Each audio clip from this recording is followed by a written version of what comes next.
بسم اللہ الرحمن الرحیم۔ ابن عباس سے روایت ہے کہ حضرت عمر ایک صبح نماز کے لیے مسجد پہنچے تو آپ نے دیکھا کہ ایک شخص محراب میں سویا ہوا ہے۔ آپ نے اپنے غلام کو حکم دیا کہ اسے بیدار کیا جائے۔ غلام نے قریب جا کر دیکھا تو پتہ چلا کہ زنانہ لباس میں ایک سر کٹے ہوئے مرد کی لاش ہے۔ حضرت عمر یہ دیکھ کر حیرت میں رہ گئے۔ آپ کی سمجھ میں کچھ نہ آیا کہ آخر کیا معاملہ ہے اور یہ لاش اس حال میں یہاں کیسے پہنچی۔ آخر آپ اس معاملے کو سمجھانے کے لیے حضرت علی کی خدمت میں حاضر ہوئے۔ آپ نے تمام واقعہ حضرت علی کے سامنے دہرایا۔ آپ نے فرمایا فی الحال اس لاش کو دفن کر دیا جائے اور اس وقت کا انتظار کیا جائے جب 9 ماہ اس مقام پر ایک بچہ نظر آئے گا۔ اس وقت تمام حال سب کے سامنے کھل کر آ جائے گا۔ حضرت عمر نے آپ سے دریافت کیا کہ یہ سب کچھ کیا ہے اور آخر 9 ماہ بعد بچہ کہاں سے آئے گا؟ آپ نے فرمایا مجھے میرے بھائی حبیب خدا نے اس معاملے کی خبر پہلے ہی کر دی تھی، اس لیے وقت کا انتظار کیا جائے۔ وقت گزرتا گیا۔ ٹھیک 9 ماہ بعد ایک صبح حضرت عمر مسجد میں داخل ہوئے۔ اس مقام پر جہاں کچھ عرصہ پہلے ایک سر کٹے ہوئے مرد کی لاش ملی تھی، اسی محراب سے ایک بچے کے رونے کی آواز آئی۔ آپ قریب گئے اور اس بچے کو گود میں اٹھا کر بے اختیار فرمایا بے شک اللہ کا رسول بھی سچا ہے۔ آپ اس بچے کو لے کر حضرت علی کے پاس گئے۔ حضرت علی نے فرمایا اس بچہ کے لیے ایک انصار دایا کا انتظام کیا جائے جو اس بچے کو دودھ پلائے اور اس کا تمام خرچہ بیت المال سے ادا کیا جائے۔ آپ کے حکم کے مطابق ایسا ہی کیا گیا۔ کچھ عرصے بعد عید رمضان آئی۔ حضرت علی نے فرمایا اس بچے کو اچھی پوشاک پہنا کر عید کے دن مسجد میں لے جایا جائے اور دایا کو حکم دیا کہ جو عورت اس بچے کو پیار کرے اور یہ کہے کہ اے مظلوم، اے پسر مظلومہ، بس اس عورت کو میرے پاس لایا جائے۔ دایا آپ کے حکم کے مطابق بچے کو اچھی پوشاک پہنا کر مسجد لے گئی۔ وہاں اس نے دیکھا کہ ایک خوبصورت لڑکی نے آ کر اس بچے کو پیار کیا اور وہیں الفاظ دہرائے۔ پھر جب وہ جانے لگی تو دایا نے اس کا دامن پکڑ لیا اور کہا کہ میں تجھے حضرت علی امیر المؤمنین کے پاس لے جاؤں گی۔ لڑکی پریشان ہوئی اور کہنے لگی خدا را ایسا نہ کر، مجھے حضرت علی کے سامنے نہ لے جا، مجھے شرمندگی ہوگی۔ دایا اس کو چھوڑنے پر راضی نہ ہوئی۔ آخر اس لڑکی کو کافی پیسوں اور اچھے کپڑوں کا لالچ دیا اور کہا کہ تو حضرت علی کو کچھ نہ بتانا اور یہ بتانا کہ مجھے کوئی عورت ہی نہیں ملی تھی، اور اگر اس طرح تو عید الاضحیٰ کے دن بھی مجھے اس بچہ سے ملا دے گی تو میں تجھے اس سے زیادہ کچھ دوں گی۔ دایا اس لالچ میں آ گئی اور وعدہ کیا کہ حضرت علی کے سامنے کچھ نہ بتاؤں گی۔ دایا حضرت علی کی خدمت میں حاضر ہوئی۔ حضرت علی نے دریافت کیا تو دایا نے جواب دیا کہ مسجد میں نہ تو کسی عورت نے اس بچے سے پیار کیا اور نہ ہی کسی نے وہ الفاظ ادا کیے جو آپ نے ارشاد فرمائے تھے۔ آپ نے دایا کا کلام سننے کے بعد فرمایا تو سب کچھ جھوٹ کہہ رہی ہے، سچ تو یہ ہے کہ وہ جوان لڑکی آئی تھی تو نے اس کا دامن پکڑا، اس لڑکی نے تیرے سامنے التجا کی اور مجھے انعام کار بھیج دیا اور تو مان گئی، اور تو نے وعدہ کیا کہ میں عید الاضحیٰ کے دن پھر اس بچے کو لاؤں گی جس کے عوض وہ لڑکی مجھے بہت سا انعام دے گی۔ آپ کی زبان مبارک سے سچ سننے کے بعد دایا گھبرا گئی۔ عرض کی مجھے معاف فرمائے، اب میں کبھی جھوٹ نہ کہوں گی۔ آپ حکم دے تو میں اس عورت کو گرفتار کر کے آپ کی خدمت میں حاضر کروں؟ آپ نے فرمایا نہیں، اب تم عید کا انتظار کرو، جب وہ تمہیں ملے تو میرے پاس لے آنا۔ پس وقت گزرتا گیا، عید الاضحیٰ کا دن آیا۔ نائب بچے کو اچھی پوشاک پہنا کر مسجد لے گئی۔ ابھی کچھ دیر ہی گزری تھی کہ وہ جوان لڑکی آئی اور بچے کو اپنی گود میں لے لیا، پیار کرنے لگی۔ دایا نے اس کا دامن پکڑ لیا اور کہا آج میں تجھے حضرت علی کے پاس ضرور لے کر جاؤں گی۔ لڑکی نے لاکھ کہا مگر دایا نہ مانی۔ دایا اس لڑکی کو ساتھ لے کر حضرت علی کی خدمت میں حاضر ہوئی۔ آپ نے اس سے مخاطب ہو کر فرمایا، جو کچھ گزرا ہے میں بیان کروں گی یا تم کرو گی؟ لڑکی نے عرض کی میں خود بیان کرتی ہوں۔ لڑکی نے بیان شروع کیا، میرا باپ عمر بن سعد جو رسول خدا کے ہمراہ شہید ہوا، میری ماں حضرت ابوبکر کے دور میں انتقال کر گئی، میں تنہا رہ گئی، ہمسائے کی لڑکیوں کے ساتھ مایوس ہو کر انہی کے ساتھ وقت گزارتی رہی۔ ہمسائے کے سب لوگ میرا بے حد خیال رکھتے۔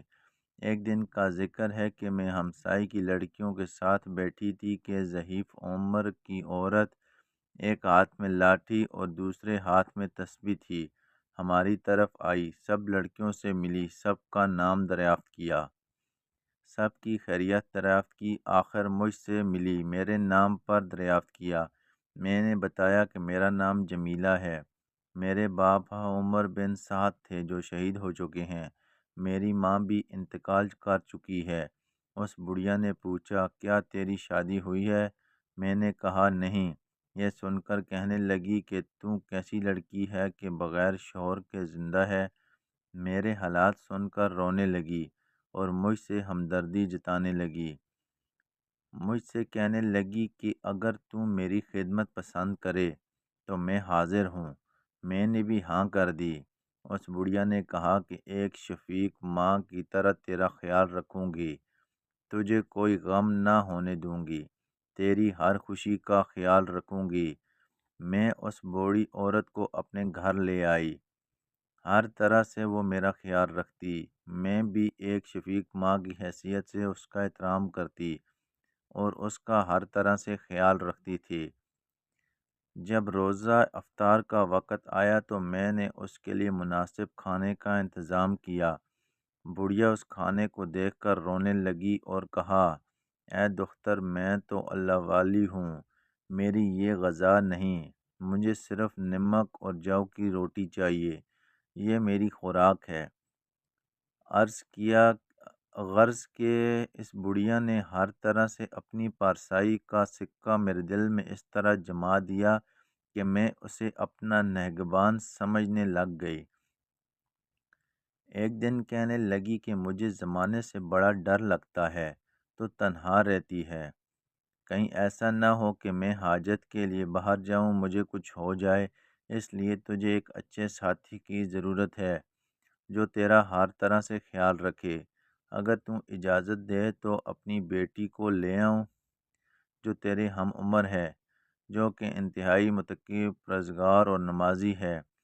میں نے اس لڑکی کی اتنی تعریف سنی تو بے اختیار کہا اسے فوراً لے آؤ، اس طرح میرا دل بھی بہل جائے گا اور اس محبت سے اچھے اثرات مرتب ہوں گے۔ بڑھیا میرے اصرار پر اس وقت ہی اپنی بیٹی کو لینے کے لیے روانہ ہوئی۔ کچھ دیر بعد تنہائی واپس آئی تو میں نے آتے ہی پوچھا، میری بہن کو کیوں نہیں لائی؟ بڑھیا نے جواب دیا، میری بیٹی تنہائی پسند ہے، اس کا سارا دن اللہ کی یاد میں گزرتا ہے، تیرے گھر میں اکثر مہاجر و انصار کی لڑکیاں آتی ہیں، اس وجہ سے اس نے یہاں آنا پسند نہیں کیا۔ بڑھیا کا جواب سن کر میں اور زیادہ متاثر ہوئی اور میرے دل میں اس لڑکی سے ملنے کی تڑپ اور بڑھی۔ میں نے بڑھیا سے وعدہ کیا کہ اب میں کسی کو اپنے گھر میں نہ آنے دوں گی۔ آپ فوراً جا کر میری بہن کو لے آؤ۔ بڑھیا میرے اصرار پر اسی وقت روانہ ہوئی۔ کچھ دیر بعد ہی بڑھیا ایک جوان عورت کو اپنے ہمراہ لیے ہوئے اندر آئی۔ اس عورت نے اپنے جسم کو چاروں طرف سے چھپایا ہوا تھا، صرف اس کی دو آنکھیں نظر آ رہی تھیں۔ یہ جوان عورت دروازے پر آ کر کھڑی ہو گئی۔ میں نے کہا کہ بہن اندر کیوں نہیں آتی؟ بڑھیا نے جواب دیا، یہ لڑکی بڑی حیادار ہے، اسے شرم آتی ہے۔ یہ کہہ کر چلی گئی کہ میں اپنے گھر کو تالا لگا کر ابھی آتی ہوں۔ بڑھیا کے جانے کے بعد میں نے اس عورت سے کہا کہ بہن برقع اتار کر آرام سے بیٹھو، یہ تمہارا اپنا گھر ہے۔ اس عورت نے سر کے اشارے سے باہر کے دروازے کو بند کرنے کے لیے کہا۔ میں سمجھ گئی کہ باہر کا دروازہ کھلا ہوا ہے، یہ جانتی ہے جو کر دیا جائے۔ وہ دروازہ بند کر کے اندر کے کمرے میں داخل ہوئی۔ وہ عورت اس طرح کپڑا لپیٹ کر پلنگ پر بیٹھی تھی، میں نے ہاتھ سے اس کی چادر کھینچ لی۔ چادر کھینچتے ہی یہ دیکھ کر میں پریشان ہو گئی کہ یہ عورت تو نہیں، بلکہ سیاہ داڑھی والا ایک بلند قامت مضبوط جسم کا ایک مرد ہے۔ میں اسے دیکھ کر آپے سے باہر ہو گئی۔ میں نے کہا، کیوں مجھے یتیم پر ظلم کرتا ہے؟ خدا کا خوف کر کیوں میری رسوائی کرتا ہے؟ کوئی دیکھ لے گا تو میں کہیں کی نہیں رہوں گی۔ خدا کے لیے خاموشی سے یہاں سے نکل جا۔ لاکھ اس کی التجا کرتی رہی مگر اسے مجھ پر رحم نہیں آیا۔ میں اس کے قریب سے اٹھ کر بھاگنا چاہتی تھی مگر اس ظالم نے اپنی مضبوط بازوؤں میں مجھے زور سے سمیٹ لیا۔ اسے مجھ پر رحم نہیں آیا۔ اس نے مجھ پر اپنی گرفت مضبوط کر لی اور میں بے بس اور مجبور ہو گئی۔ چیخوں پکار اس لیے نہ کی کہ ہمسائے لوگ مطلع ہو جائیں گے اور میری رسوائی ہوگی۔ میں اس کے چنگل میں بری طرح گرفتار ہو چکی تھی۔ بالآخر اس ظالم مجھ پر ظلم کیا، میری عزت چاک کر دی۔ یہ سیاہ مرد اپنی مستی میں مدہوش تھا۔ میں نے قریب پڑی ہوئی چھری سے اس پر وار کیا، اس کی گردن تن سے جدا کر دی۔ جب رات ہوئی تو اس کی لاش مسجد کے محراب میں رکھ دی۔ کچھ دنوں بعد احساس ہوا کہ حمل ٹھہر گیا ہے۔ کئی مرتبہ حمل کو ساقط کرنے کا ارادہ کیا مگر خدا کے خوف سے ایسا نہ کر سکی۔